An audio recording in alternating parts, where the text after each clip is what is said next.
ohatra ny tianabavy anankiray, inao ianao manana vady mpanangom-bokatra collecteur reny izy, ary tena manambola tokoa. Miarabavy nefa niorina tsara tao amin'i Jesosy, tsy vahosangoza, toetra tsara teo ambany fahasoavan'Andriamanitra, niazona ny famonjena. Alleluia, alleluia. Dia tetika n'ilay vadiny dia hoe ampiala azy, tsy hanompan'Andriamanitra tsony, ampiala azy tsy hivavaka, ampiala azy tsy hanompon'ny tompo.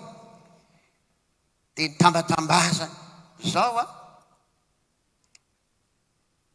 raha ohatra ianao tsy mivavaka dia hitanao ny volantsika izay ampiasaina rehetrarehetra menanao avokoa, ianao miazona azy, ianao no ohatran'izao. Dia nila le anabavy ozy izy, na dia ho tambazana renako, natao minamikevitra sy volabe. Dia nitohizany le izy, zao raha ozy izy, raha ianao kely be toiky, renona lamba aminao reny, matoy zao anao, sahirana tamin'ireny tsy aby reny, oetra ty maika voanira le anabavy. Azonao isorina mikavoko, na inona. Fa ahoana sisy, Jesosy ozy zay mitoetra atao anatika, tsy vitanao ny manaisitra azy io. Mba mitsangana teo anao aleluia, valy amizay. Alleluia, samy maso terana isika, Jesosy ao anatinao eny, tsisy afaka anao an'izany ao. Tsy vaisitra ny fahoriana, tsy vaisitra ny fisatoeto, tsy vaisitra ny fitsapana, Jesosy ao anatinao. Tsisy afaka anaisitra an'izany ao, Jesosy ao anatinao. Teneny le marikitra anao, tsisy afaka analan'io Jesosy io anatinao. Ny telefona mety lasa mpangaro paosy, zavatra mety mety ho simba, fa Jesosy tsisy afaka anaisitra an'io ao. Alleluia, tsisy afaka anaisitra an'io ao. Dia raina ny tompo, fitondroana vavolombelona, izy mirala mianaka reto moa samy nandalo tany aminay na ezena ny filohan'ny fikambanantsika. Isaorana ny tompo fa nitondra fandresena lehibe tany amin'ny faritra Voimara. Alleluia. Taloha tao Voimara dia tany ivelany no mivavaka, fa isaorana ny tompo fa efa ao an-deglizy izao. Fandalovana izy mirala mianaka tany dia nisy ankony be dehibe mihitsy ny fandalovan-drareo. Alleluia, alleluia. Ary ny fandalovan'izy ireo tany dia isaorana ny tompo fa nitondra hery lehibe ho anay. Ka hoy zay ray aman-dreny, hoy volana anay bakany hoe mamangima zany mamangima zana hoy zay ihany, fa nampanjary anay fandalovanareo akany dia mamangima zana, fa misy vahoaka an'Andriamanitra mahafinaritra any Savany. Jere taminareo nandalo tany nalahelo mbe, dia tsy mba nijanona elaka satria moa hitanao amin'izay mandalo zay araka n'le toritenin'ny ray aman-dreny eto Tamarin manao hoe ny fandalovana, dia hitanao mihitsy hoe tsy ampy le fandalovana. Tsarinareo mba mipody mba teteky, hoy ny any amin'ny any mba mipody teteky, mba matetika zany any amin'le toerana fa mahafinaritra. Alleluia. Ary dia nitondra fahasoavana nafinaritra ny fandalovana izy ireo tany. Alleluia. Na dia avany ambavola tamin'izany programa somary tapitapoka kely zay, satria niantso zareo, zay andalo eto ananina, dia andalo eto ananina, dia ohatr'izao ny programa anay, dia arak'izay koa ny natao fa isaorana ny tompo zareo mivavolombelona tany, fa tena hatrany ambany volo farany zay lavitra any tonga daholo, ary tena finaritra ny fivoriana. Alleluia. Ary dia nitondra famoazana sy fampaherezana zany ho voninahitra Andriamanitra. Sato foana ikorana eto satria nahazo micro samba vonateto na izany aza nefa nisy fitranian'ny raha jiaby dia anao ira fiderana karifarany sika dia aveo sika ivavaka hoan'ny fifandarana manaraka indray tonga dia ao anatin'ity ira fiderana ity zany a dia engaviana tanandroa ny mpanaty fanatitra mba hitsangana etya amin'izao fotoana izao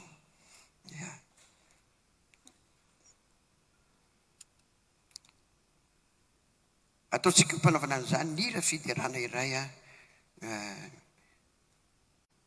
mitondra ny lohateny hoe alefanay ao anaty afobe Satana 450 amby 100 450 amby 100 raha mitahin'Andriamanitra ianao amin'ny zavatra rehetra araka ny fanambinan'ny tompo anao dia manomeza amin'ny mpitiavana fa zany no sitrapon'Andriamanitra ao amin'ny Kristy Jesosy ho antsika dia mivavaka isika mialohan'ny nanaovana an'izany misaotra betsaka ry Andriamanitra itsara indrindra vonao ny dera sy ny lazara ny voninahitra makasitraka anao zay ary mino zay fa ianao hitany olonao zay matoky andeha manintsy eo anatrehanao ianao any Andriamanitra hita manokana ny vahoakanao rehetra zay manome ampitiavana mariny ny teninao ao amin'ny soratra masy anokatra varavaran'ny lanitra zay mandena dia ho lemana tompo zay manome kosa dia omena amin'ny anaran'i Jesosy nanaovana izany vavaka izany misaotra tompo amen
nandresy ilay nampahory azy Jesosy telo amby roapolo sy telonjato miaraka amin'ny romeantsika ampiafatana hoana Andriamanitra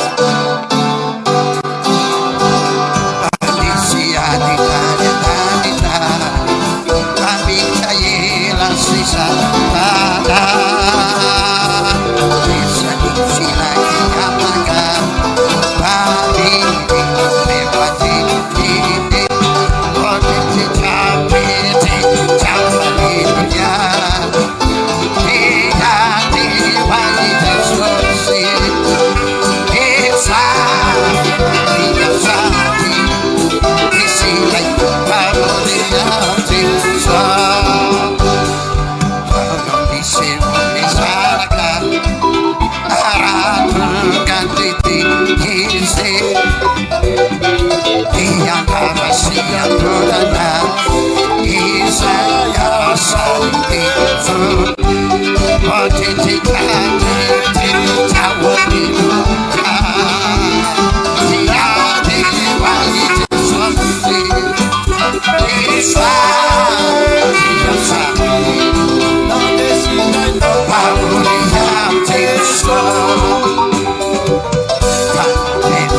Jesosy Isaia rehetra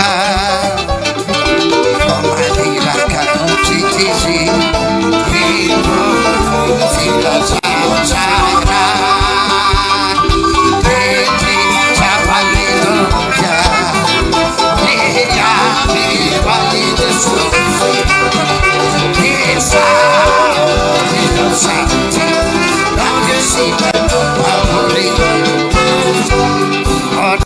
Ciao e te, ciao alleluia, te adi vali risorse, e sa, io sai, grande sila in favore, Gesù. Alleluia, insegnate wa sumarna Jesus. Akitin de mulai atu, wanong dain tu pamnyalalantin. Alleluia. Sarus saomtin na rimanta. Nui divan'Andriamanitra ho antsika. Alleluia. Zay no mahatonga hoe tsy ianao any tongatrano any fa rehefa fotoana zay andrenisanao amin'ny tenin'Andriamanitra mahery ianao mivoaka eo. Satria nandre tenin'Andriamanitra ianao aina ho an'izay mahazo azy fahasalamana ho an'ny nofony mihitsy. Lasa mahazo aina ianao ary mandeha mody ianao miaraka amin'ny fifaliana. Androany dia andre tenin'Andriamanitra indray isika ilaina ny meny tenin'Andriamanitra. Firy mianaka anareo ny ao an-tranao raha tsoty ianareo enina lasety mivilatra eo zany anakenina tsy hoe kory tsoty ianareo dia dimy no mipetraka eo na fito fa tsy maintsy tsotany eo. Hoy ianao inona koa zay mba volana kely an'iziny dia rehefa mba tonga any ianao mba tadidinao azy mba mangala hony raha ianao ziny ary zay ditanao raha misy zany tsy mahazo sakafo eo misy ohatra niny molony tsy rehefa navavana mity atao trano ato tsy natao isam-bili tezitra ianao vaoko sarobidy aminao koa ny tenin'Andriamanitra mihoatra noho izany. Raha mavoanao ny dia tena oka ianao ana misy karazana vorona kely anak'izay zay atao hoe fandindio fasika ny anarany fandio fasika. Dia rehefa manano ny dia zao ny ataony dia ohatr'izay koa ianao rehefa azo ny tenin'Andriamanitra ianao dia zao atao zay atao dia zay fa makasy tsara ianao makasy tsara ianao tena tafiditra mihitsy zany dia manao fandio fasika ianao fa tsy hoe kory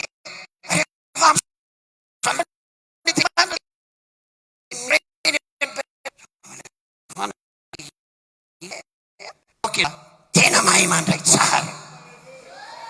Alleluia. Fa rehefa hainao tsara mandeha tenin'Andriamanitra dia hivadika finoana ho anao zany satria ny finoana dia avy amin'ny toriteny ary ny teny dia teny Kristy.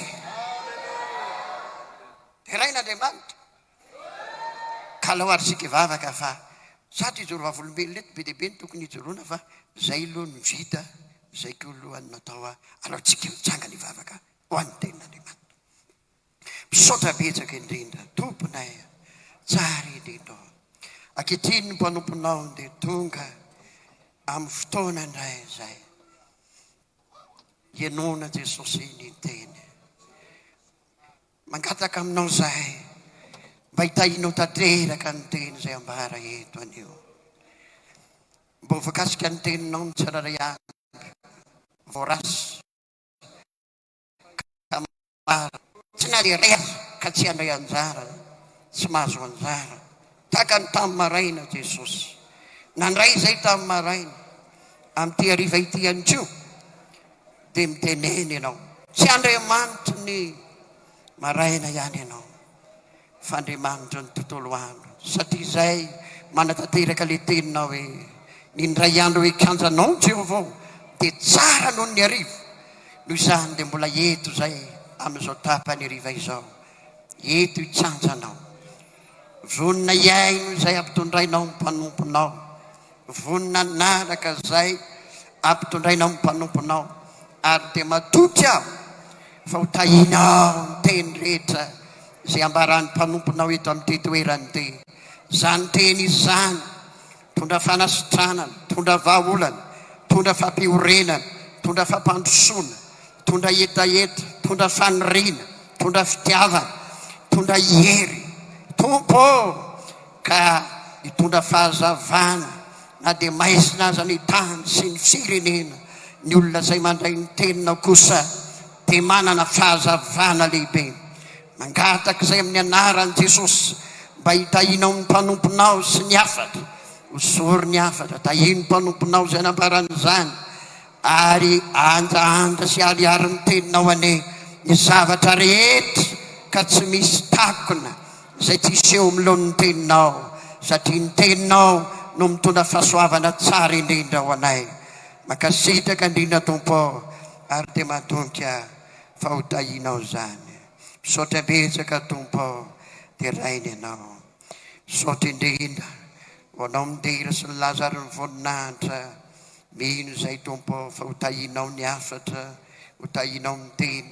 Ireo devolom-pangalatra ny voafafy dia ny fahatsarany tenin'Andriamanitra rehetra, diazana amin'ny rano Jesosy ny tongotra amatana ny Satana, tsy manam-pahefana io karazana fanaratsy betona amin'ny anaran'i Jesosy, tsy manana anjara toerana, mitondra sofina fahalalodalovana, mitondra torimaso an-deglizy, mitondra tsy fifatoana, fandrebirebena, fanelindelenana, tsy ahafahan'ny olona mandray ny teny. Roana amin'ny anaran'i Jesosy any amin'ny elony devoly. Tahio ary ny teninao sy izay rehetra miaino amin'izao fotoana izao. Matoky aho Tompo fa hitondra fahasoavana be dehibe zany teninao zany. Nefa raha izaho irery tsy mahefa izaho, ka mangataka ny hery matanana, koseno ny fanahy ny mpandompona, mba ho tena lehilahy Yesu vahosotra. Nefa raha izaho irery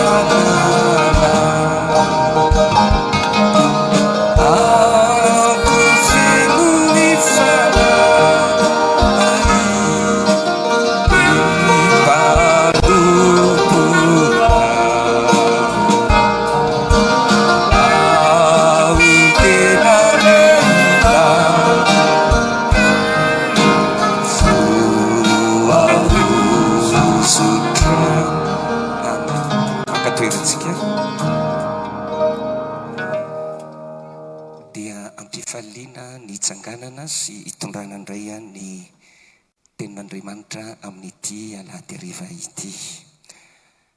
Misaotra ny Tompo ny amin'ny fahatongavanao eto amin'izao hariva izao. Misy olona maraina izy tonga any am-piangonana fa ny tapany hariva izy dia tsy any am-piangonana intsony no ahitana azy. Faly izay mahitanao satria tsy namany reny ianao, fa nataonao zava-dehibe ny ara-pananao, nataonao zava-dehibe ny fanompoana an'Andriamanitra, ka dia tonga eto indray ianao amin'ity hariva ity. Sakafom-panahy mbola tsisy naratsy azy hatramin'izay ny tenin'Andriamanitra. Raha mbola teny an-dalana ny zanak'Israely dia tsy nitsahatra ny famatsian'Andriamanitra azy. Fa rehefa tonga tany amin'ny tany Kanana kosa izy ireo dia zay vao nitsahatra ny famatsiana azy. Mandra-pahatonga anao ho amin'ny tanjona, mandra-pahatonga anao ho tonga any amin'ilay fiainana mandrakizay, dia tsy hitsahatra ny hamatsy anao Andriamanitra. Ary ny teniny no sakafom-panahy izay mamelona ny ara-panahinao. Noho ianao mbola toy izao, noho ianao mbola voatahiry, noho ianao mbola maharitra, dia noho ny amin'ny tenin'Andriamanitra. Baiboly dia miteny hoe aina ho an'izay mahazo azy ary fahasalamana ho an'ny nofony. Indreo hitavitany amin'ny teninao ranandramako, toy ny tantely eo ambavako, ary hoy izy indray andro hoe fanilo ny tongotro sy fanazavana ny lalako ny teninao. Misaotra ny tompontsika ny amin'ny tenin'Andriamanitra izay nomenantsika an'keo maraina, ary mbola manana teny omena anao indray ny tompo amin'ity hariva ity. Andehantsika hanokatra ny baibolitsika ary amaky ireto andinin-tsoratra masina vitsivitsy ireto. Vakiantsika voalohany, Korinthiana voalohany, ny toko 2 dia ny 5. Vakiana amin'ny anaran'i Jesosy. Mba tsy horena ny finoanareo amin'ny fahendren'ny olona, fa amin'ny herin'Andriamanitra ihany. Lioka toko voalohany, ny 5:30. Ny anaran'i Jesosy. Toko voalohany, ny 5:30. Lioka. Ary ilay anjely namalika nanao taminy hoe, ny fanahy masina no tonga aminao, ary ny herin'ny avo indrindra no analika anao, koa ny masina izay ateraka ao dia atao hoe zanak'Andriamanitra. Asan'ny apôstôly toko 2, ny 4. Ny anaran'i Jesosy. Ary samy feno ny fanahy masina izy rehetra, ka dia nanomboka ny teny tamin'ny fiteny maro samihafa araky ny nampitenenany fanahy azy. Matio toko 7, 1:20. Zao tokoa dia manao batisanareo amin'ny rano amin'ny fibebahana, fa ilay avy ao aoriako no mahery noho izao, ka tsy mendrika hitondra ny kapany azy ao. Izy no anao batisanareo amin'ny fanahy masina sy ny afo. Salamo 4:20, ny 5. Salamo 4:20, ny 5. Ny anaran'i Jesosy. Sambatra izay olona manan-kery avy aminao ao am-pon'ny lalany. Farany Isaia toko 40, dia ny 7:20, 30 ary 20. Isaia toko 40. Ny anaran'i Jesosy. Mampatanjaka ny reraka izy, ary zay tsy manan-kery dia ampitomboany hery. Na dia ny liona tanora aza dia ho reraka sy ho sasatra, ary ny zatovo ho lavo tokoa. Fa izay miandry an'i Jehovah kosa dia hanavao ny heriny, elatra ny hoekarany tahaka ny voromahery. Hiazakazaka izy nefa tsy ho sasatra, andeha izy nefa tsy ho reraka. Ireo andinin-tsoratra masina ireo dia novakiana, ary amin'ny maha-kristianina anao dia andinin-tsoratra masina tsy vaovao aminao akory. Manavanana ny maso ny mijery mamaky azy, ary manavanana ny sofina ihany koa ny mandre azy. Nefa novakiana ireo mba andraisantsika indray ny afatra amin'ity harivariva ity. Alleluia. Mafimafy ny alleluia.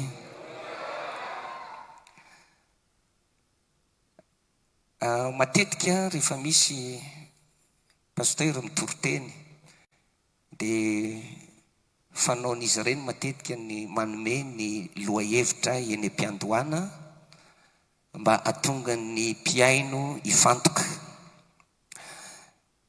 Zava-misy tokony fantatsika nefany a ireny loha-hevitra ireny dia saika mifanaraka na mivoaka ao anatin'ilay andin-tsoratra masina zay novakiana. Tsy misy mihitsy ohatra hoe Matio 7 dia misy teny aho hoe mibebay ianareo fa efa akaiky ny fanjakan'ny lanitra. Dia vita zay vaky teny zay dia hoy le pasteur hoe ny loha-hevitra dia ny fanambadiana. Fa tonga dia fantatry ny mpamaky lay teny vakiana sy ho an'ny miaino hoe zany andin-tsoratra masina zany a, tonga dia manome loha-hevitra hoe na fibebahana. Raha mamaky ilay mpanompon'Andriamanitra ohatra Hebreo 7:7-20 dia hoe tahaka ny anendrenan'olona ho fatiny ray mandeha rehefa afaka zany dia isy ny fitsarana. Tonga dia fantatra ho zany hoe mety fitsaran'Andriamanitra ny loha-hevitra. Ka novakiana ireo andin-tsoratra masina ireo a, za efa mahalala fa fantatra sahady ny loha-hevitra amin'izany tenin'Andriamanitra izany a, na dia tsy ho antaniana aminao aza hoe inona ny loha-hevitra ary na tsy ambarina aminao dia efa fantatrao. Zao a, raha mpisotro kafe ianao, tsy amin'ny tany hoe iza daholo no mpisotro kafe tonga eto, fa raha mpisotro kafe ianao a, ny kafe tena tianao dia kafe mahery. Marina sa tsy marina? Raha mpisotro kafe ianao, ny kafe tena tianao kafe toizo mahery. Ny mpihinana sakay rehefa misakafo, misy olona tsy malany hanina mihitsy raha tsy misy sakay, ary misy aza mivibina sakay mihitsy izy a mba hitsinjovany amin'ilay fotoana hisakafoanany, satria tsy maheno tsiro mihitsy izy raha tsy sakay. Ka ho an'ireny mpihinana sakay ireny, ny sakay tena tiany dia sakay mahery. Ho an'ny zareo jentilisa mpisotro toaka, ireny mpisotro toaka ireny, ny toaka tena tiany toaka mahery. Fa zao a, ho an'ny mpivavaka, ho anao mpivavaka, ho an'ny pasteur, ho an'ny mpitondra fivoriana, ho an'ny olona manompo an'Andriamanitra, inona ary ny mba tena ilainao amin'ny mampivavaka anao? Ny variny herin'Andriamanitra. Inona hoe ny valiny azafady? Ny herin'Andriamanitra. Raha nanaraka ireo andin-tsoratra masina ireo ianao zany a, zay novakiana, dia efa fantatra ho avy hatrany hoe inona ny loha-hevitra amin'ilay toriteny. Nareo mamaly azafady? Mafimafy ny herin'Andriamanitra. Teraina Jesosy. Betsaka ny olona no tsy nety nivavaka amin'ity fiangonana Jesosy mamonjy ity teo aloha. Taona hitondra hivavaka amin'ny Jesosy mamonjy. Za ve mba ho resenao hivavaka amin'ny Jesosy mamonjy? Azafady a, raha iza tsy ho azonao amin'ny fiangonana Jesosy mamonjy. Dia nisy mpitoriteny nitoroteny taminy tao ty aoriana, dia resy lahatra le olona, tapa-kevitra le olona. Tsy ilay mpitoriteny no mahay, fa tao ny herin'Andriamanitra. Betsaka ny olona no mankahala zao fiangonana zao, manenjika ity fiangonana Jesosy mamonjy ity, ary anisan'izany ny ray aman-dreniko, ny fianakaviako maro, dia nanenjika sy nankahala zany fiangonana Jesosy mamonjy zany, ary manana ny fomba ankalany an'ilay fiangonana mihitsy izy. Tatio aoriana nisy mpitoriteny nitoroteny taminy. Tsy ilay mpitoriteny anefa no mahery, tsy ilay mpitoriteny no mahay, fa nisy herin'Andriamanitra dia lasa mpivavaka amin'ny Jesosy mamonjy. Ny ray aman-dreniko, fianakavianay, ary za ihany koa dia tonga mpivavaka amin'ny Jesosy mamonjy.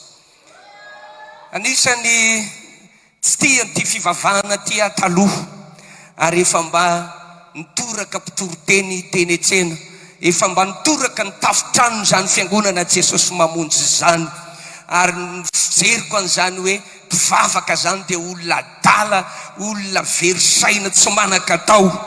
fa gaga tateo arina ary amin'izao toerana misy azy zao dia hoe tonga pastera ankehitriny nahoana ny herin'Andriamanitra. Dia raha ho Jesosy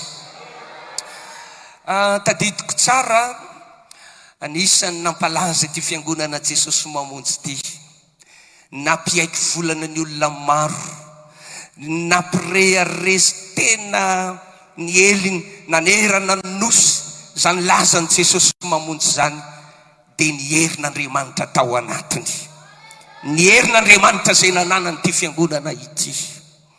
Ary zao zava-misy tamin'ny andro ny ray aman-drenintsika frera Daoda dia sary-piaro mihitsy izy, ary nametraka nanao an'ireny doktorinina ireny fotom-pampianarana ireny. Inona ny tanjona amin'izy ireny? Ny mba hitazonana zany hoe herin'Andriamanitra ao amin'ny fiangonana izany.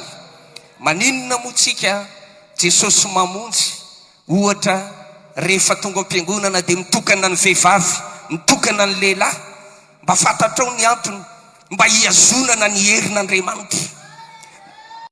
Na sary-piaro mihitsy hoe zany mpampianatra sekoly alahady zany, mpitendry zava-maneno zany, mpanaty rakitra zany, mila vita badisa manoro tena, vo afaka mandray andraikitra amin'ny asan'Andriamanitra. Ny tanjony dia mba hiazonana ilay herin'Andriamanitra ao anatin'ilay fiangonana. Aleloia. Naninona moa tamin'ny andro ny frera Daoda dia tena nidradradradraina sy namafisina hoe oka ny vehivavy mba hitafy tsara, ny akanjo atao masina, atao lava tsara, atao matevina.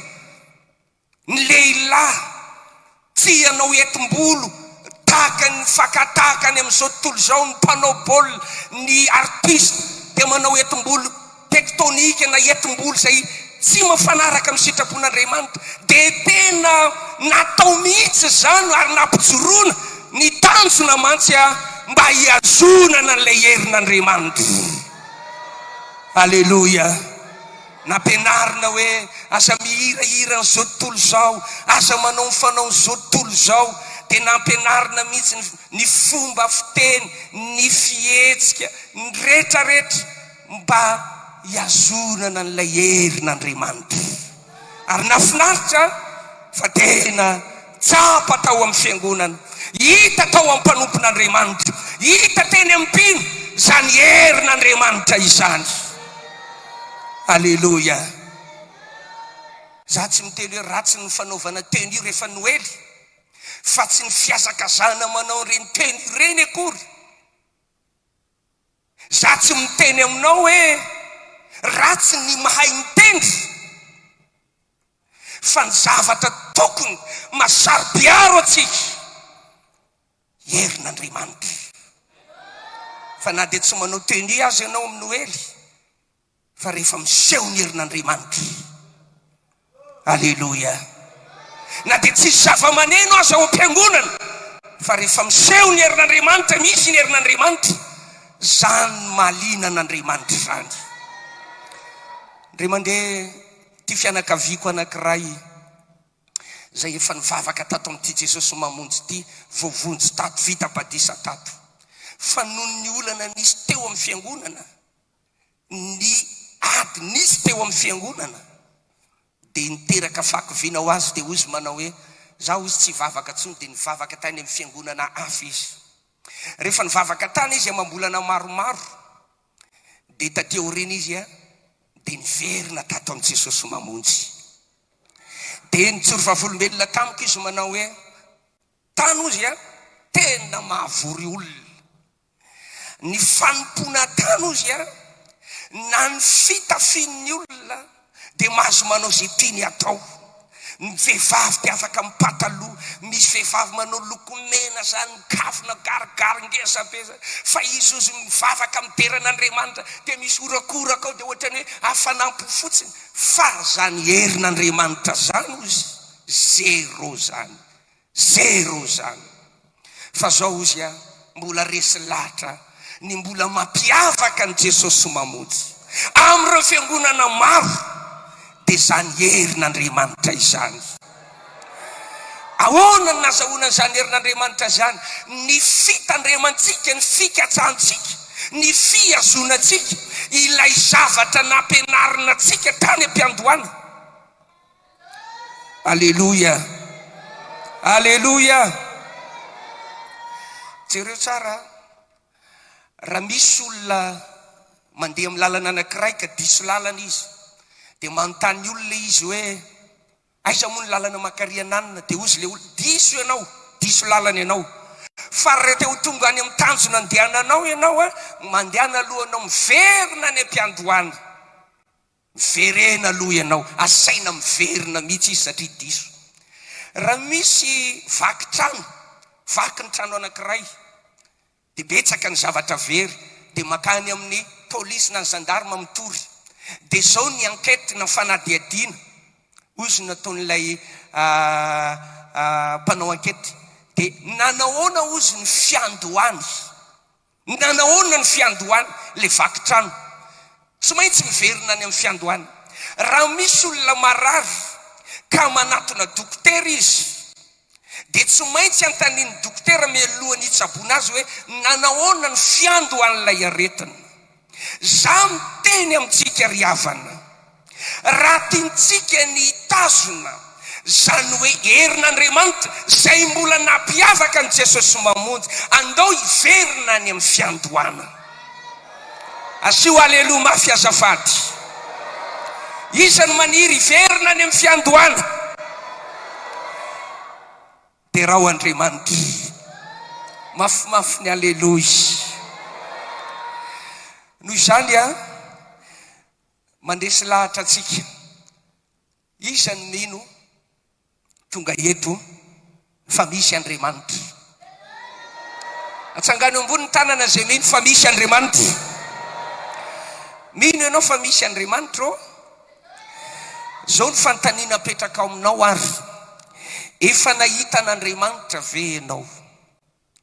Ianao milaza fa mino io, efa nahita an'Andriamanitra ve ianao? Inona ary ny profo fa misy Andriamanitra? Ahoana ny profo fa nahita an'Andriamanitra ianao? Ny valiny, ny heriny. Halleluja.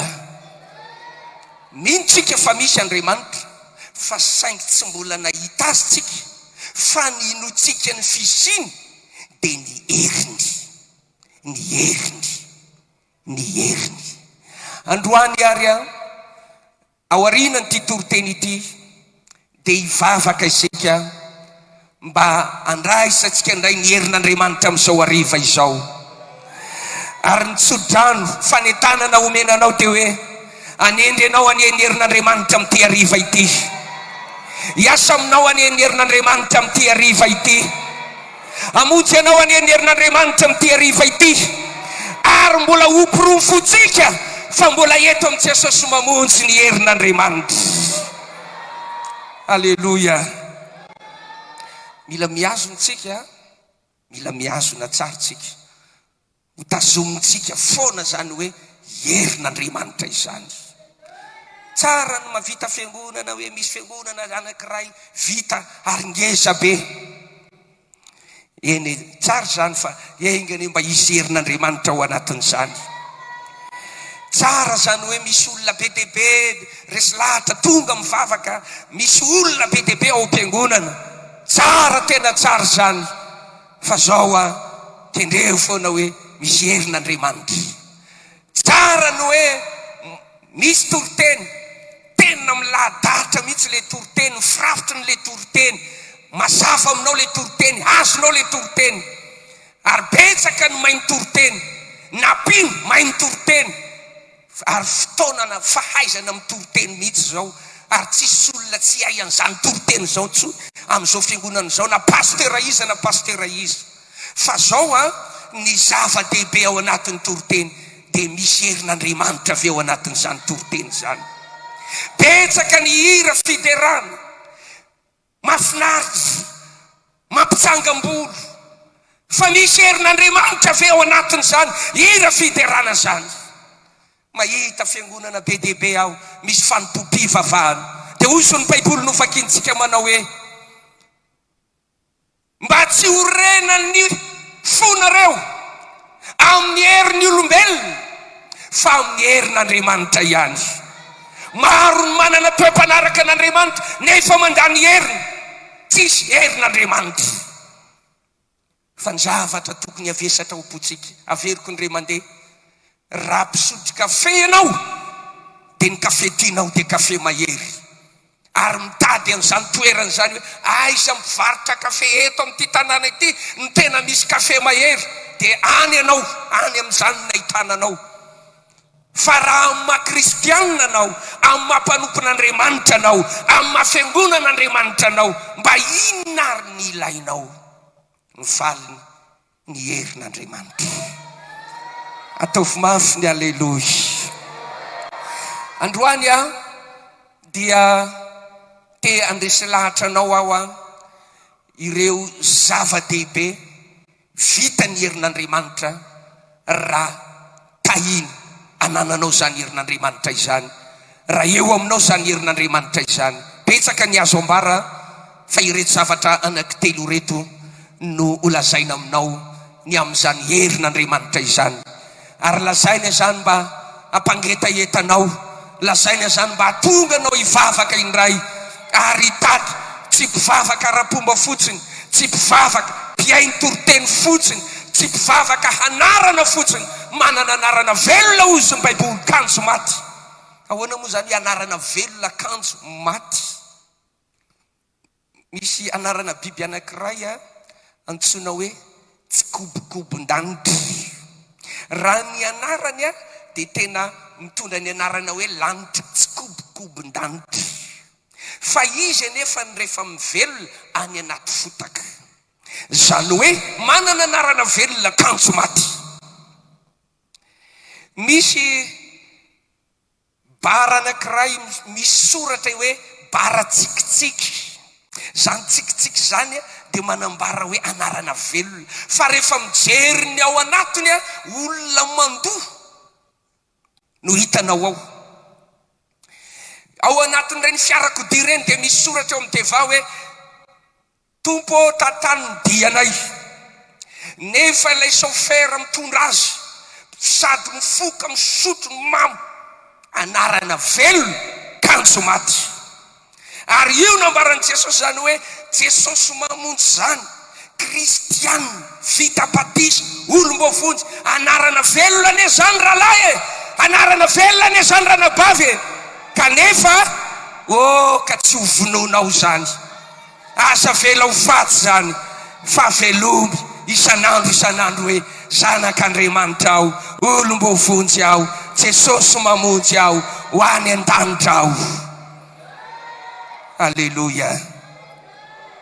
Ka amin'ny maha-olon'Andriamanitra atsika dia tokony irehetra foana ao anatsika zany hoe herin'Andriamanitra izany. Ary zay no mampiavaka atsika amin'ireo karazam-piangonana hafa. Tsy hoe manaratsy akory, ary tsy hoe mitsara ihany koa, fa izany fitsoroana vavolombelona nataoko taminao zany dia hoy ilay fianakaviana rehefa miverina manao hoe mbola hafa ihany ny ato amin'i Jesosy mamonjy. Mbola ahitanan'izany famasinana izany, mbola ahitanan'izany toe-panatsara araka an'Andriamanitra izany. Mbola misy olona tena mivavaka, mbola misy olona tena makatomo ary mandeha araka ny filazantsara mihitsy ny fiainany. Terahina Jesosy. Ny herin'Andriamanitra voalohany dia mitondra fandresena lehibe eo amin'ny ady izay hatrehanao. Mino aho fa te handresy amin'ny ady ianao, ary ny ady rehetra izay misy eo aminao, ny herin'Andriamanitra dia afaka mampandresy ianao. Fantatsika loatra ny tantaran'ny adin'i Davida sy Goliata. Raha ohatra ka Goliata no nandresy, raha i Goliata no nandresy, tena possible mihitsy zany, satria ngeza be izy, mahay miady izy, manana fitaovam-piadiana izy teny an-tanany. Ary raha izy no nandresy dia possible zany. Tsy Goliata nefa no nandresy, fahitavita kely zay tsy manana na inona tena tanany. Gaga daholo ny olona rehetra satria impossible mihitsy zany hoe andresen'ny Davida, ary zany nagaga ny olona. Fa lazaiko aminao androany amin'ny anaran'i Jesosy fa ianao kely io impossible ny andresenao, fa noho ny herin'Andriamanitra ao anatinao dia mivoaka mandresy anao. Sambory amin'ny amen zany azafady. Tsy possible, impossible ny andresenao. Raha ianao io, raha ny akelezanao io, raha ny vatanao io, raha ny fahaizanao io, impossible ny andresenao. Fa noho ny herin'Andriamanitra ao anatinao dia afaka mandresy anao. Rehefa ny herin'Andriamanitra no amiko, rehefa ny herin'Andriamanitra no eo aminao, na dia vato kely eny an-tananao aza dia ampy andreseko sy andresenao any Goliata lehibe zay miady eo aminao. Alleluia, alleluia. Tsika zao dia fiainana feno ady, ao ny ady-piainana, ao ny ady ara-panahy, ary samy manana ny adiny. Ary ny ady reny dia mitondra antsika ho amin'ny fahaketrahana indraindray, ho amin'ny fahakiviana indraindray, ho amin'ny famoiza-po indraindray. Fa men'Andriamanitra mihitsy io heriny io. Nomen'Andriamanitra antsika io heriny io mba hivoatsika ho mpandresy, mba hahatonga anao ho mpandresy. Ary hoy ny Baiboly, manoatra noho ny mpandresy isika amin'ny alalan'ilay diatsika. Nahoana moa menantsika ny teny fikasana manao hoe ny fitaovam-piadiana rehetra voaforona mielezana anao dia tsy ho ambininy zany, ary ny fahavalo zay hiady aminao, zay te hiady aminao dia azonao resena na inona satria misy herin'Andriamanitra ao anatinao ao. Ao amin'ny bokin'ny Lioka toko 4, andeha ovakitsika kely ty andiny soratra masina iray ity. Lioka toko 4, andiny voalohany. Ary Jesosy feno fanahy masina dia niverina tany Jordana ary nety ny fanahy tany anefitra. Nalay ny devoly fanahy 40 andro izy ary tsy nihinan-kanina akory izy tamin'izany andro zany, ka rehefa tapitra izany dia nony izy. Tinganitsika ny andiny 5 sy 7. Dia hoy ny devoly taminy, omeko anao ny fanapahana rehetra izao mba amin'ny voninahiny, fa efa natolotra ahy izany ka zay tiako omena azy. Ko raha iankohako eo anatrehiko ianao dia anao avokoa izany rehetrarehetra izany. Andiny 4.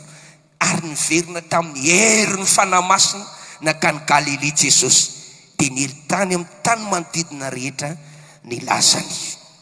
Toizatsika toko 9 ny andiny 420 ny vakiteny. Lioka toko 9 ny andiny 420. Dia tody tany amin'ny tany Gadarena zay tandrefin'ny Galilea izy ireo. Ary ny alana keo an-tanety izy dia nifanena tamin'ny lehilahy anankiray zay avy tao an-tanàna, zay efa nisy devoly naharitra ela, tsy nitafy lamba sady tsy nidoetra tao an-trano fa teny amin'ny fasana. Fa noho nahitany Jesosy izy dia niantso mafy sady niankohoka teo anatrehany, ka niteny tamin'ny feo mahery hoe, moa mifaninona akory zao sy ianao ry Jesosy zanak'Andriamanitra, avy indrindra masina ianao, aza mampijaly anay. Jesosy dia hoy ny Baiboly manao hoe feno herin'ny fanahy masina, nisy herin'Andriamanitra tao anatiny, tao anatin'ny vavaka sy ny fifadikany dia feno fanahy masina izy. Tonga nefa ny devoly ilay mpaka fanahy ka ilay tsy azo azera no ny anaran'ny devoly mba ho azera. Tonga ny devoly naka fanahy, ary anisan'ny zavatra anankiray lehibe nataon'ny devoly dia ny nampiseho teo anatrehan'i Jesosy ny famirapiratany tany, ny voninahitry ny tany, ny fahefana eto amin'ity tany ity. Tamin'ny fotoana io dia marina tokoa fa eo ambanin'ny devoly mpanjaka ny famaizinana izao tontolo izao. Ka hoy izy, raha miankoka eto anatrehako indray mandeha ianao Jesosy, miankoka indray mandeha fotsiny, omeko anao ty zao tontolo zao ity. Miankoofy ianao eto anatrehako fa omeko anao zao tontolo zao ity.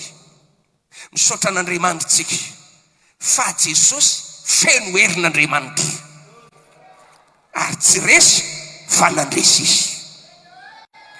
Tany amin'ny bokin'ny Lioka 5 tsy lavitra akory, io devoly ny teny hoe miankofa eto anatrehako io nifanena tamin'i Jesosy indray taria Gadarenina, devoly izay tao anatin'ity lehilahy ity. Fa rehefa nahitany Jesosy ilay feno herin'Andriamanitra ilay devoly, dia ilay devoly ny teny hoe miankofa eto anatrehako no tonga niankoka teo anatrehany Jesosy. Asio aleluia mafy azafady.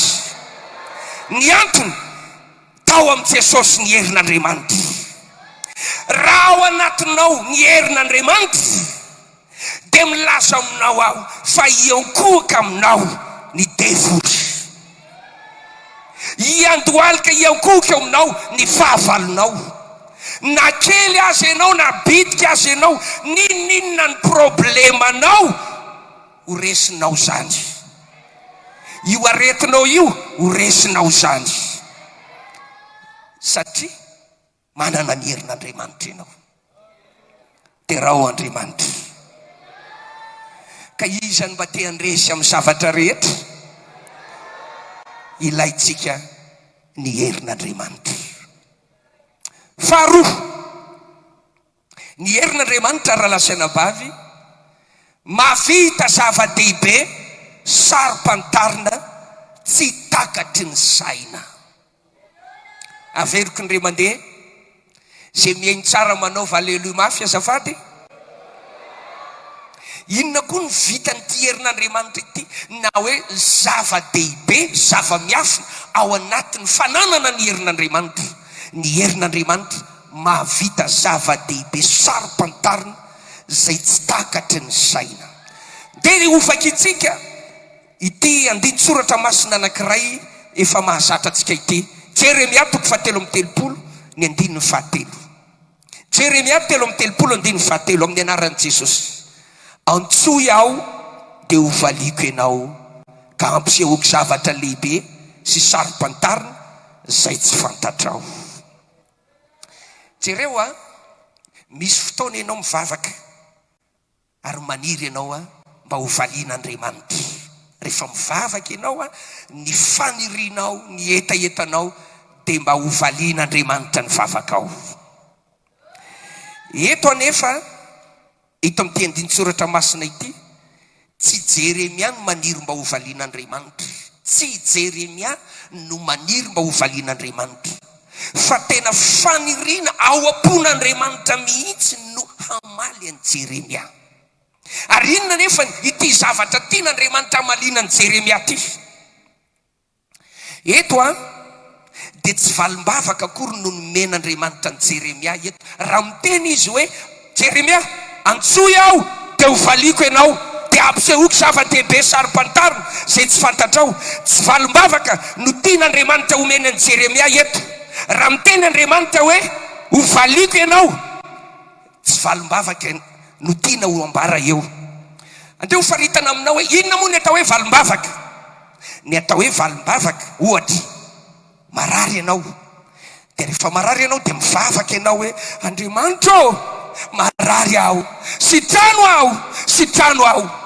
Dia nohenon'Andriamanitra ny vavakao, tsy vita nohenon'Andriamanitra fa nivalian'Andriamanitra ny vavakao, dia nisotran'Andriamanitra tamin'ny aretina ianao, dia sitrana ianao. Zay ny atao hoe valim-bavaka.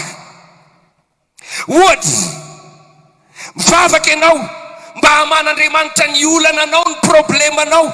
Andriamanitra manana olana aho, misy problema mafy ao amin'ny fiainako, ampio Andriamanitra. Dia niainy vavaka anao Andriamanitra, dia nivalian'Andriamanitra ny vavakao, dia niva ny olana. Izay natao hoe valim-bavaka.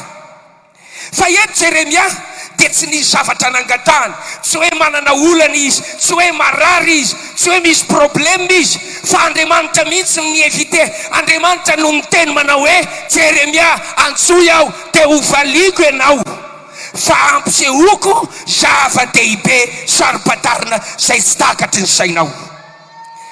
Ny zava-dehibe sarim-pantarina tsy takatry ny saina ataon'Andriamanitra dia lehibe lavitra noho ny valim-bavaka izay ataony. Averiko ny ray aman-dreny, ny zava-dehibe sarim-pantarina izay tsy takatry ny saina maha-olombelona izay ho ataon'Andriamanitra dia lehibe lavitra noho ny valim-bavaka. Ny valim-bavaka dia atreo amin'izay voafaritra sy angatahanao, atreo ny valim-bavaka, atreo amin'ny zavatra angatahanao ny atao hoe valim-bavaka. Fa ny zava-dehibe sarim-pantarina izay tsy takatry ny sainao dia zavatra tsy voafaritra, zavatra tsy voafetra, tsy azonao refesina, tsy azonao eritreretina, fa Andriamanitra ny tompon'antoka manatanteraka an'izany eo amin'ny fiainanao. Asio aleluia mafy. Mba manontany anao atonga isan'ny mba tianao, valim-bavaka ataon'Andriamanitra sa zava-dehibe sarim-pantarina tsy takatry ny sainao ho ataon'Andriamanitra? Isan'ny tianao? Mafimafy. Atsangano hoe ny tanana izay hoe ny zavatra tiako ataon'Andriamanitra dia zava-dehibe sarim-pantarina tsy takatry ny saina. Mino venao fa mahavita zava-dehibe sarim-pantarina tsy takatry ny saina eo amin'ny fiainanao Andriamanitra? Tompon'antoka amin'izany ny herin'Andriamanitra. Rehefa nananao tompoko ny herin'Andriamanitra dia azon'Andriamanitra tanterahana izany, ary tsy apozipozinao mihitsy ao amin'ny asanao ao no anehoan'Andriamanitra zava-dehibe tsy takatry ny sainao. Ao atokantranonao ao no anehoan'Andriamanitra zava-dehibe tsy takatry ny sainao. Iza moa no nanam-po fa izany Davida kely zany no tonga mpanjaka? Iza moa no nanam-po fa ilay Josefa mpanonofo tsy tian'ny olona ary mpanompo sy irakiraka tao an-trano no gadrainy no tonga prime ministre lehibe tao Egypte? Tsy nisy nanam-po zany. Fa rehefa Andriamanitra maneho ny heriny aminao, rehefa Andriamanitra miasa eo amin'ny fiainan'ny olona anankiray, ny zavatra izay ho heverinao hoe impossible dia vitany ho tonga possible. Ndeo ho vaikitsika sary anankiray atao amin'ny Baiboly, Lioka toko voalohany ny 2:4. Lioka toko voalohany ny 2:4 ka hatramin'ny 5:30 amin'ny anaran'i Jesosy. Tamin'ny fahenim-bolana dia ny ran'Andriamanitra ny anjely Gabriel ho any tanàna anankiray any Galilea atao hoe Nazareta, ho any amin'ny virjine anankiray izay voafofo vatin'ny lehilahy anankiray atao hoe Josefa, avy tamin'ny taranaka Davida, ary ny anaran'ny virjine dia Maria. Ary niditra tao aminy ilay anjely dia nanao hoe, araba ianao izay nosoavina tokoa, ny tompo momba anao, voatasa amin'ny vehivavy ianao. Ary no nahita izany izy dia tetra loatra no ny teniny, dia nieritreritra izay tokony hevitra izany fiarabana izany. Ary hoy ilay anjely taminy, aza matahotra ro Maria, fa efa nahita fity tamin'Andriamanitra ianao, ary indro itoejaza ao an-kibonao ianao, ka hiteraka zazalahy ary ny anarany atao hoe Jesosy. Ho lehibe tokoa izy, ary izy dia atao hoe zanaky ny avo indrindra, ary ny tompo Andriamanitra ny miazy seza fiandrianana ny Davida rainy, ary njaka amin'ny taranaky Jakoba mandrakizay izy, ary ny fanjakany tsy anapataperana. 4:30. Ary hoy Maria tamin'ilay anjely, anao ahoana re no hataperaka izany, fa tsy malalalay aho. 5:30 tsika rehetra mba miara-mamaky isa 2:3. Ary lay anjely namalika nanao taminy hoe, ny fanahy masina ho tonga ao aminao, ary ny hery ny avo indrindra no analoka anao, koa ny masina izay ateraka ao dia atao hoe zanak'Andriamanitra. Aleloia. Tia dia tantaran'ny Maria reny Jesosy, mbola mpifamofo Maria sy Josefa. Fatatsika ny tantara tao anatin'izay fotoana izay dia nitahiry ny tenany madio tsy hoe tahaka ny fanambadiana kehitriny na ny tanora kehitriny dia efa mandoto ny tena mialohan'ny fanambadiana, efa miaraka, mbola tsy vita akory ny fanambadiana, ny fomba ny fanamasinana, dia efa zavatra hafa no miseho. Tsy mba tahaka izany fa ny tahiry ny tena no madio ireto tanora zazalahy sy tanora zazavavy dia Josefa sy Maria ireto. Tao anatin'izay programa zay dia tonga tampoka ny programan'Andriamanitra, tonga tamin'ny Maria dia nisy anjely ny ran'Andriamanitra, anjely Gabriel, dia tonga tao ao Maria dia niarahaba azy araka n'io ten'Andriamanitra io. Ary ny zavatra nanaitra ny Maria dia le hoe ianao dia hitondra voka, ianao dia ho be voka, ianao dia hizaza ao akibonao ao. Tena nalasa eritreritra.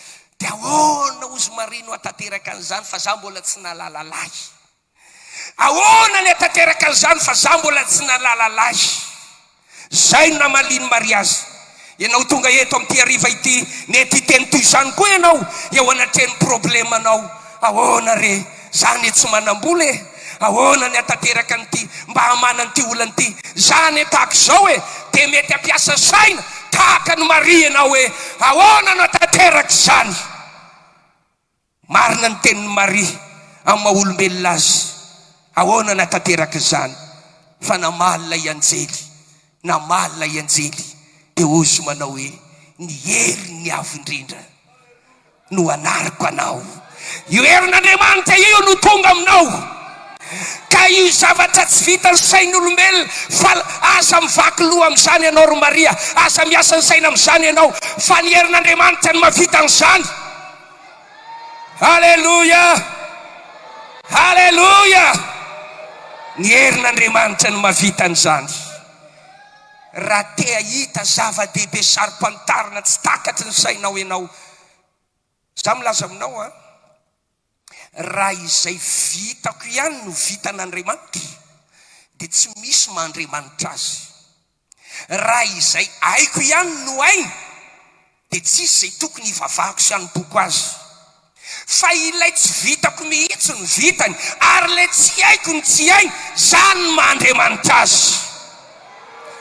Ary raha tsy mino ianao fa mamaly izy, mahavita fahagagana izy, dia aza manantona azy, aza mivavaka aminy, aza manompo azy. Fa raha mino ianao fa Andriamanitra mahagaga izy, Andriamanitra mahery izy, mahavita ny tsy vita izy, dia mino, dia antsoy, dia mivavaha, dia manompo azy, fa hainy zavatra rehetra. Asio aleluia mafy azafady. Izany mila ny herin'Andriamanitra. Betsaka ny azo ambara, ny anankiray fahatelo farany, ny herin'Andriamanitra manasitrana, manasitrana. Isy marary be dia be izay tonga eto sitrana androany hariva. Tsy paster izay mivavaka ho an'ny marary no manasitrana, fa ny herin'Andriamanitra. Ao amin'ny asan'ny apôstôly toko 7 andiny voalohany ka hatramin'ny 12 andiny 19 nisy lehilahy malemy ao amin'ny tantara io, sitrana. Rehefa sitrana izy, nentin'ireo mpanompon'Andriamanitra mbavaka ny vavahany, dia rehefa sitrany malemy izy io fa nitsangana, dia ny olona manodidina, ny olona nahita dia gaga, dia nijery andry Petera, dia fatatry Petera ny eo an-tsain'ilay olona, heverin'reto olona reto zao fa ny herinay, ny fahamasinanay nanasitrana n'io malemy io, heveriny zao fa za zao nanasitrana an'io. Mety misy tokoa ny olona mirere ampiasain'Andriamanitra mivavaka ho an'ny marary dia sitrana, misy toroteny, misy herin'Andriamanitra, misy fagakana amin'seho, dia raindray misy olona mirere, aza mirere manetreteny. Fa izao io herin'Andriamanitra io dia mampiasa mpanompon'Andriamanitra, mampiasa ny tananao, mampiasa ny vavakao, mba hahatonga ny olona ho sitrana, mba hahatonga ny olona hiova fo, mba hahatonga n'Andriamanitra hiasa eo amin'ilay fiangonana, dia ny herin'Andriamanitra. Aleluia. Ngamba hiteny anao izay marary tonga eto manao hoe mety ho sitrana ve pasteur? Efa tena betsaka ny vavaka izay nataoko izay, fanafody efa tsy fantatra intsony, efa tena marary, eny mifanojo amin'ity tenin'Andriamanitra ity ianao amin'ity hariva ity, fa zao ny herin'Andriamanitra ny anasitrana anao androany hariva. Ny marary rehetra dia ho sitrana amin'ny herin'Andriamanitra androany. Asio aleloia azafady. Faraparany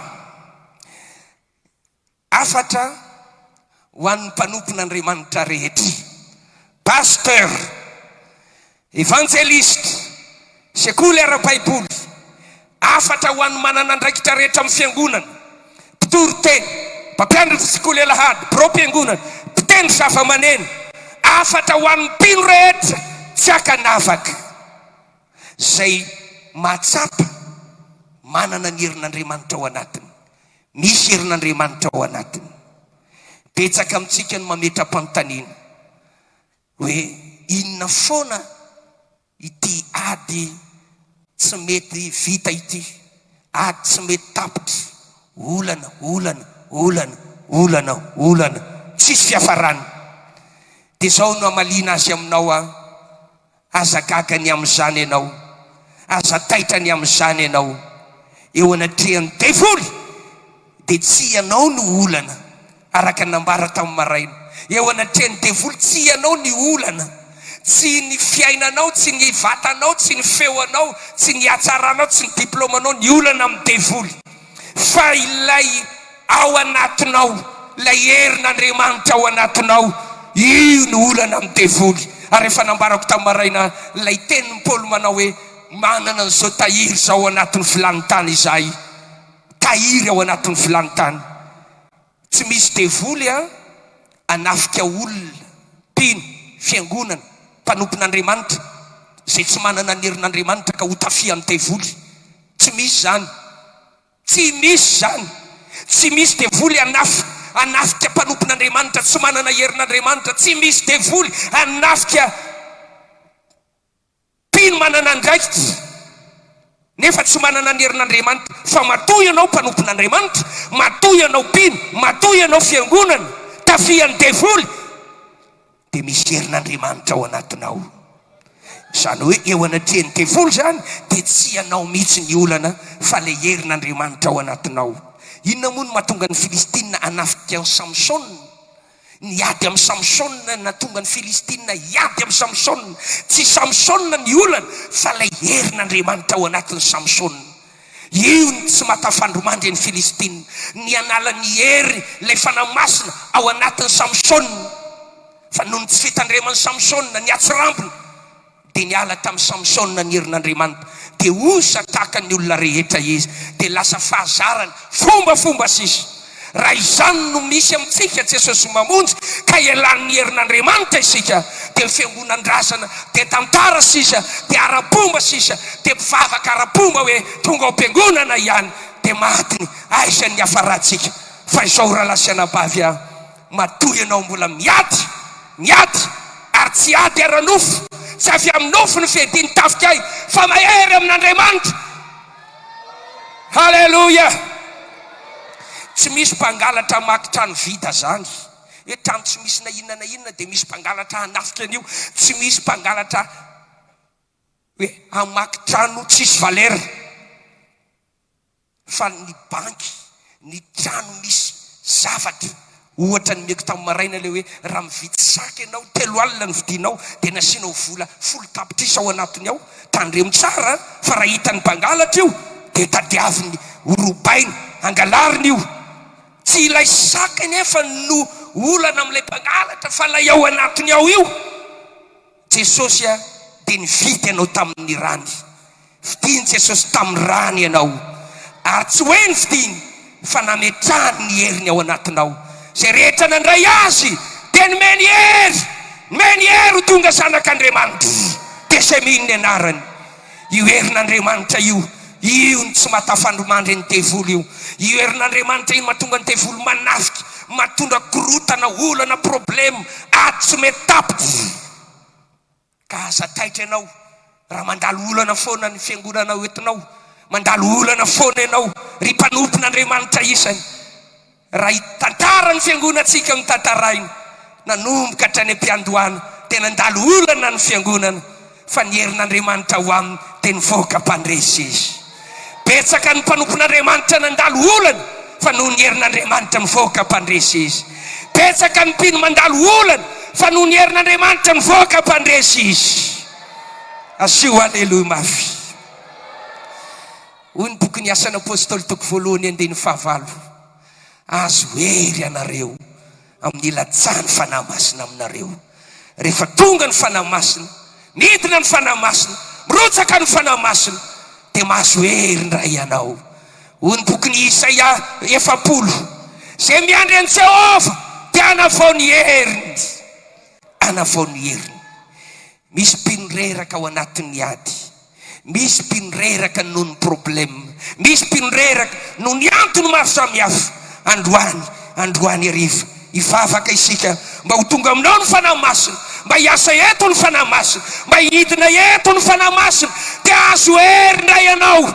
Dia isy herin'Andriamanitra ao anatinao, ary io herin'Andriamanitra io dia anavao ndray ny fanomponao. Io herin'Andriamanitra io ampirehitra anao ndray. Io herin'Andriamanitra io andresenao, anasitana anao, anao zava-dehibe sarom-pantarina izay tsy takatry ny sainao. Isan'ny vonina hivavaka amin'ity hariva ity hangataka ny herin'Andriamanitra. Mila mpivavaka, mila olona tena manana an'izany herin'Andriamanitra izany. Taloha teto amin'ny fiangonantsika, vao eny Tanimena eny ianao midina, maheny hira ato amin'ny Jesosy mamonjy, efa mivaraotsana magoritsana any ianao fa magoritsana, satria misy herin'Andriamanitra ao anatin'ilay fiangonana. Mandeha fotsiny toroteny, mbola tsy tapitra ny toroteny, ao anatin'ny toroteny efa misy olona fangin'Andriamanitra eny am-pitoerana eny, efa misy olona torotoro latsa-dranomaso. Ao anatin'ny toroteny, ao anatin'ny fitaom-pivavahana, ao anatin'ny hira fiderana, matsapa ny herin'Andriamanitra midina ny fiangonana. Misy mpanota mibebaka, ary ho ilay hirantsika manao hoe ilay fivoriana fahagola nabebaka ny mpanota, satria tao le herin'Andriamanitra. Nisy famasinana tao, nisy fialana amin'ny ota tao, ara-dalàna ny fitafian'ny fiangonana, mandeha amin'ny famasinana ny tanora, tazomina ny fotom-pampianarana, tsy makatahaka ny any ivelany fa mitazona izay nomen'Andriamanitra. Misy herin'Andriamanitra mirotsaka tsy tsapa eto. Za ry havana tsy mba nitomany za taloha, vao kapoka ny dadako sy ny mamako, kapoka rehefa misy ditra tao, fa io masoko tsy mba mirotsa-dranomaso. Rehefa any am-pianarana, miady any am-pianarana, ditra any am-pianarana, finono ny ankizy ihany miady amin'ny ankizy, bongo no maso, misy raha milatsaka eo amin'ny vava, fa io masoko tsy mba mitomany. Fa nampitomany an'io maso, nampirotsaka ny ranomasoko voalohany tamin'izay natsiarovako tena, dia tao amin'ny tenin'Andriamanitra.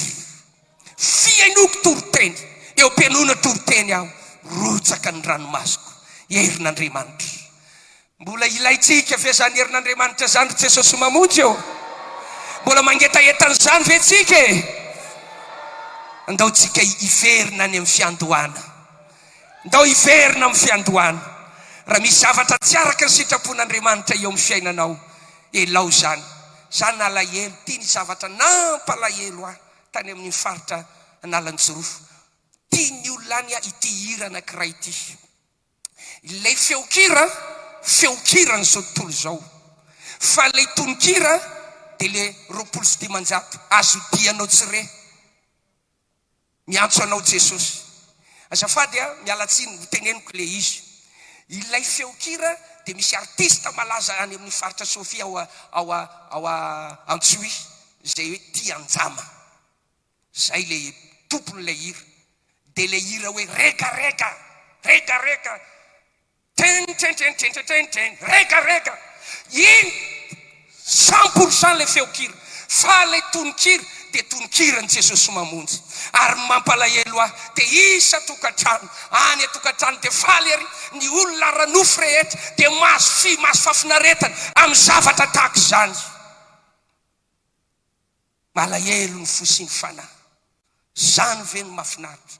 Fa misaotra an'Andriamanitra, fa rehefa nampianarina, rehefa nitoriana ny fahamarinana, dia ny finoana daholo zany rehetrarehetra izany. Aleluia. Za milaza aminao fa tsy rehefa hoe hira misy Jesosy akory dia efa avy ianao dia ampidirinao amin'ny CD-nao, amin'ny kartanao, amin'ny telefoninanao. Oso ny Baiboly. Raha mahay manavaka ny zava-tsoa amin'ny zava-dratsy ianareo dia hosolom-bavako. Nanao fanatitra ny Esabela, fanatitra ho an'Andriamanitra ane no atao hoe fa oso ny Baiboly. Ny anankiray nakasitran'Andriamanitra. Ary misy ten'Andriamanitra milaza manao hoe mamantatra izay akasitrahany Tompo. Ka tsy hoe rehefa misy hira ankehitriny dia le mena amin'ilay hoe evangelika, hira evangelika, kalay evangelika, kilalaka evangelika.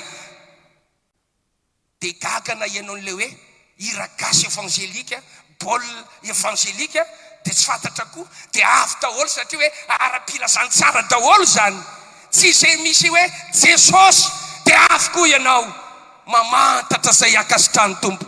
Raha mahay manavaka ny zava-tsoa amin'ny zava-dratsy ianareo dia hosolom-bavako. Tsy hoe rehefa miantso ny Tompo ianao tonga am-piangonana, tandremo tsara, tandremo tsara. Maro no antsoina fa vitsy no vonjena. Ety ny lalana, vitsy no mahita azy. Aza misafidy ny lalana malalaka izay fanao ny zao tontolo izao, fa misafidiana ny lalana tery. Na dia ataon'olona tery asan'i Jesosy mamonjy, nareo izay mba mivavaka fa ianareo dia efa tery loatra, izay mba mivavaka fa ny ianareo dia tsy manao an'izao dia tsy manao an'izao, dia tsy mampaninina izany. Fa hitako ny lalatsara ka isorako, azoko ny famonjena ka ho tanako.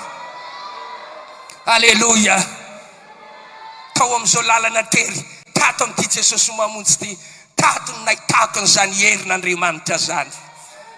Zany laza aminao izao tsy tokony ho velona aretina izay nazo savin'olona izay efa nitondra clé maina tailana ohatry zao, ary efa nitomanina nentina any amin'ny tanin-drazana hoe ho faty satria 7 volana io masoko tsy mikipy nandro na alina. Fa ny herin'Andriamanitra tato amin'ny Jesosy mamonjy, ny herin'Andriamanitra tato amin'ny Jesosy mamonjy. Zany dadako zany dia londohany any amin'ny fiangonana misy azy, ary tsy azo ahifika mihitsy, tsy azo ahifika mihitsy. Fa voatoana tonga tato amin'ny Jesosy mamonjy, herin'Andriamanitra. Andetsika riavana, mbola ngetaheta hoe mila ny herinao Tompo, ilainy ahy ny herinao Andriamanitra. Zany herinao zany nampiavaka ny fiangonana hatramin'izay, zany herinao zany nahitana ny mpanotany bebaka, nampitomany ny olona, na vita fahagagana, na maolana, na sitra, na mpiova fo. Zany herin'Andriamanitra izany. Izarany mahetaheta ny herin'Andriamanitra, izany mbola maniry ny herin'Andriamanitra amin'ity hariva ity. Ho ataontsika ilay hira 420 malemy aho fa ianao no mahery Jesosy eo. Fony izay mbola zaza sekoly lahady tany Marivoay, dia zao hira Noely tamin'izany.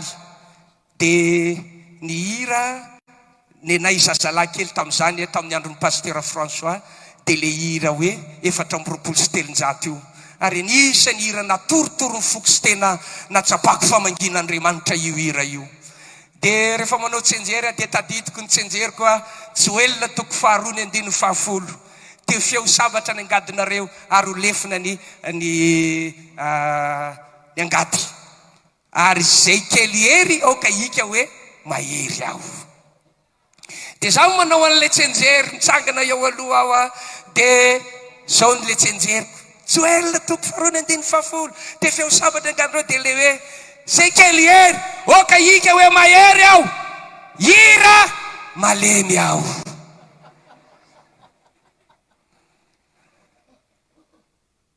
Zay matsapa malemy a Jesosy eo fa ianao no mahery. Dia hoy nataon'ny Paoly manao hoe sitrako ny toetra amin'ny fahalemena mba hitoerany herin'i Kristy ao anatiko.